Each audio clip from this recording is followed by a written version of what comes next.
আর অল্প কিছুদিন এই ভিসাগুলো তারা একেবারেই বন্ধ করে দেবে। আপনি কি মালয়েশিয়া যেতে চান? আপনি কি মালয়েশিয়া প্রবাসী হতে চাচ্ছেন? আপনি কি অল্প টাকায় মালয়েশিয়া প্রবাসী হয়ে যাবেন?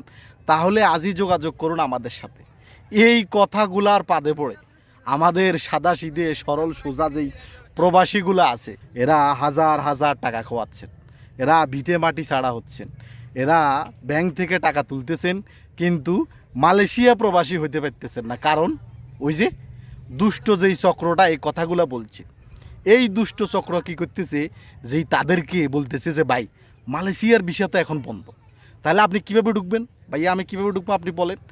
আপনাকে আমরা ট্যুরিস্ট হিসেবে মালয়েশিয়াতে ঢুকাই দিব, আপনি কাজ করবেন। আপনি তো অল্প টাকায় যেতেছেন মালয়েশিয়া, যেখানে মানুষ 4-5 লাখ টাকা খরচ করে মালয়েশিয়াতে ঢুকতে পারেন, আপনি 2 লাখ টাকা খরচ করে ঢুকে যাবেন।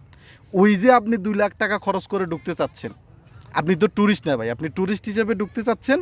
ট্যুরিস্ট পুলিশ যখন বুঝে যায় যে আপনি ট্যুরিস্ট না, আপনার ডকুমেন্টসগুলো ঠিক নাই, তখনই আপনাকে ফেরত পাঠাচ্ছে বাংলাদেশে। আর অল্প কিছুদিন, একেবারেই সীমিত সময়ের মধ্যে মালয়েশিয়ার সরকার আমাদের যে ওয়ার্কার ভিসা আছে, আমাদের যেই রেমিটেন্স যোদ্ধাদের ভিসা আছে, যেই ভিসায় যায় আমরা কাজ করি, এই ভিসাগুলো তারা একেবারেই বন্ধ করে দেব, চিরতরে বন্ধ করে দেব।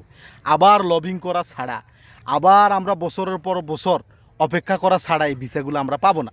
কারণ আমরা যেটা শুরু করছি, এটা তারা কোনোভাবে মাইনে নিতে পারে না যে বাঙালি এমন কেন, বাঙালি কেন এমন, বাঙালি কেন এমন করতেছে।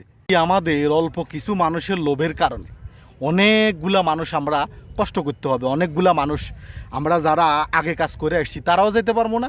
নতুন যারা আমরা যাওয়ার চেষ্টা করতেছি মালয়েশিয়াতে কাজের ভিসা নিয়ে, আমরা তারাও যেতে পারবো না। কারণ মালয়েশিয়ার সরকার ভিসা বন্ধ করে দিব, আমাদেরকে কাজের ভিসায় তারা নেবে না।